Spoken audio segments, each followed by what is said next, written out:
자, 9번 보겠습니다. 우리는 죄인입니까? 의인입니까? 이게 지금 자칭, 타칭, 아까 제가 위에서 말씀드렸는데 이건 사실 그건 아니고요.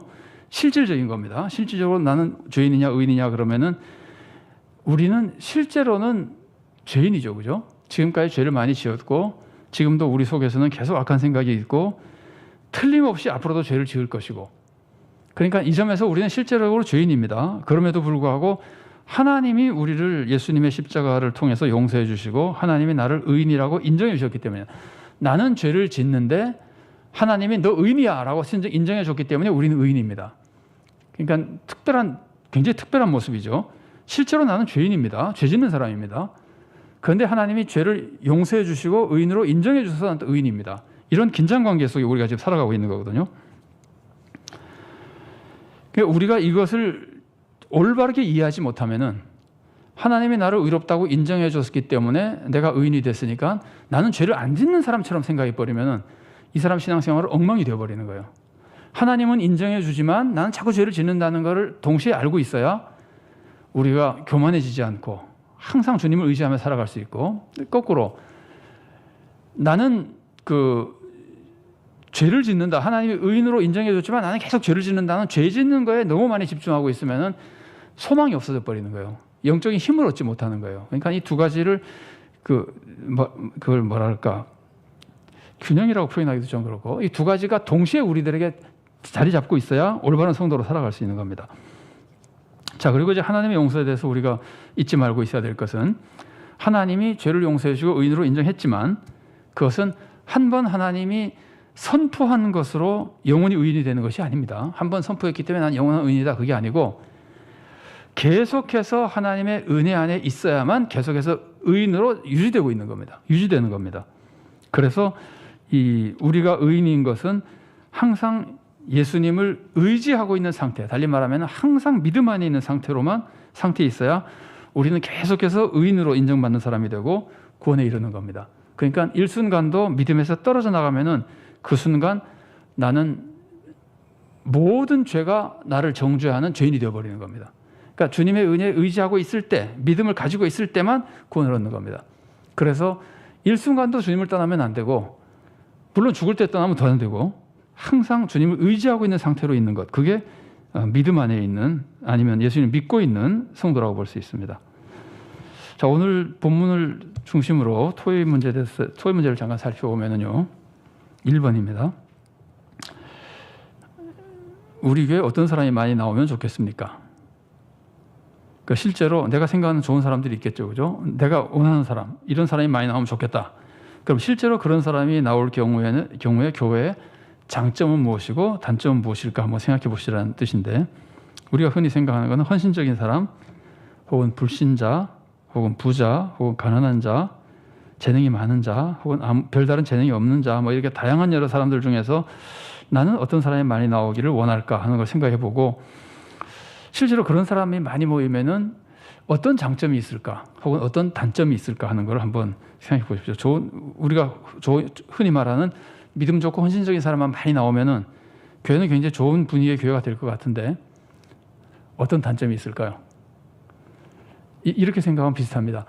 우리 교회 부자가 나오면 참 좋을 것 같은데 교인들이 부자만 많이 모이면 어떤 단점이 있을까요? 제가 생각할 때 제일 큰 단점은 가난한 사람이 교회 못 나옵니다. 그러니까 범접하지 못해. 그래서 우리가 문턱이 높아진다 그러죠, 그죠?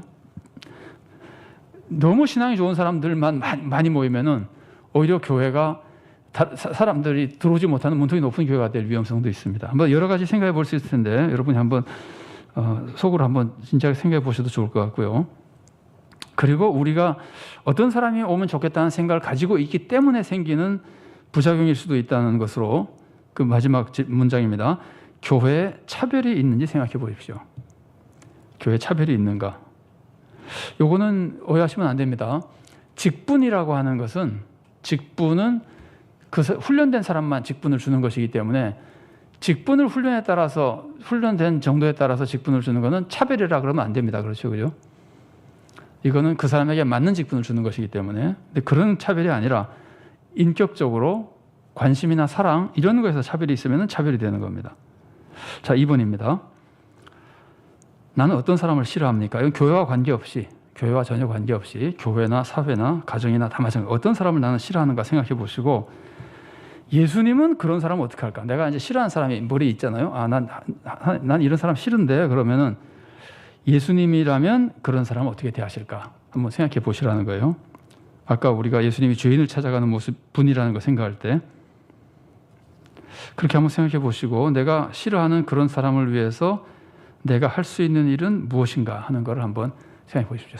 할 수 있는 일이 적극적으로 뭐 나서서 하는 일도 할 수 있지만 좀 소극적으로 덜 배척한다든가 마음을 좀 더 조심해서 잡는다든가 뭐 여러 가지가 있겠죠. 할 수 있는 일들, 그런 걸 생각해 보시고, 당장 크게 할 수 있는 것이 아니더라도 늘 이런 것들을 생각해 보면은 필요하다고 생각하는 것은 늘 실행으로 들어가야 됩니다. 그래야 토의가 의미가 있습니다. 자, 3분 보겠습니다. 바리새인은 죄인들과 교제하는 것을 싫어했습니다. 예수님은 죄인들과 교제하셨습니다. 좋아하시고 교제하셨습니다. 우리가 바리새인처럼 행동하는 경우가 있는지 한번 생각해 보십시오. 그런데요, 제가 여기서 짧게 한 가지만 소개를 해드릴게요. 여러분, 달란트 비유 있잖아요. 달란트 비유에서 한 달란트 받은 사람이 그 한 달란트를 그냥 잘 보관해 두잖아요. 이건 달리 말하면은 달란트를 잃어버릴까 봐 잘 보관해 놓은 걸 볼 수 있어요. 달란트만 잘 보관하고 아무것도 하지 않았잖아요.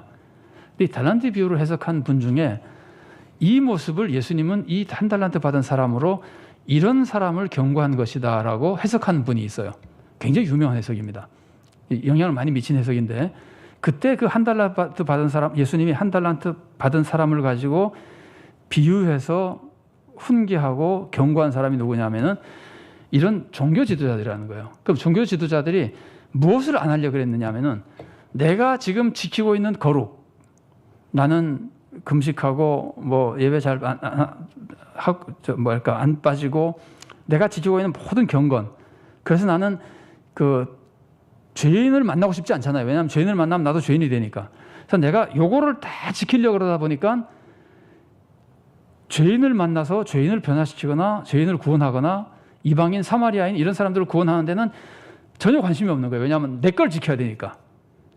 그래서 예수님이 유대인들이 그런 마음을 가지고 하나님의 진짜 사랑, 세상을 구원하고자 하는 하나님의 사랑을 저버리고 한 모습이 꼭 한 달란트 받은 사람의 모습과 같다고 해서 예수님이 그 사람들을 교훈하기 위해서, 아니면 경고하기 위해서 달란트 비유를 말씀하셨다. 아니면 달란트 비유에 그 메시지가 굉장히 강하게 들어있다라고 이제 해석한 분이 있는데, 이게 제가 지금 보면서 그런 걸 한번 생각해 보는 겁니다.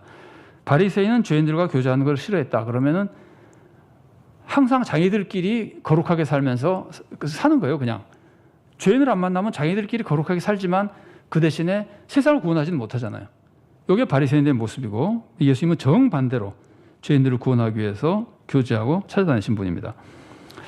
그래서 우리가 바리새인처럼 행동하는 경우가 있는지 생각해 보십시오. 그러면은 단순히 다른 사람들을 막 배척한 것만 생각하는 것이 아니고, 우리끼리 신앙생활을 잘하기 위해서 그것도 똑같은 모습이 될 수 있다는 겁니다. 남이랑 어울리려고 하지 않고, 어쨌든 그런 것들, 바리새인처럼 행동하는 경우가 있는가. 그 다음에 이제 마지막 질문이, 우리 교회가 예수님을 닮으려면은 뭐 마음의 자세 말고 실제 행동으로 어떤 사업을 하는 것이 좋을지 구체적으로 한번 찾아보시라는 거거든요. 제가 구체적으로 5가지를 찾아보라 그랬는데, 혹시 여러분 같이 대화할 수 있는 분이 있으면은 대화할 때 이런 대화를 하셔도 좋겠고, 지금 이렇게 토의 시간을 가지지 못하기 때문에 혼자 한번 진지하게 생각을 해보십시오. 예수님을 닮는 사업은 도대체 무엇일까? 우리 교회가 예수님을 닮는 사업은 도대체 무엇일까? 찾아보시고 시간이 있으시면은, 우리가 이런 사업에는 너무 거리가 있게 배타적인 사업에만 많이 집중하고 있는 것이 아닌가 하는 것도 한번 생각해 보시고, 꾸준히 이런 쪽으로 우리가 생각하고 마음을 넓히고 실행해 나가야 성경 공부한 가치가 있는 겁니다. 하나님께서 그거 하라고 성경 공부 시키시는 거니까. 아무쪼록 예수님의 이 모습이 우리들이 예수님을 잘 이해하고 믿는데 유익이 되고, 또 우리가 변하고 교회가 주님을 닮아가는 교회로 변하는데 유익이 되는 축복이 임하기를 바랍니다.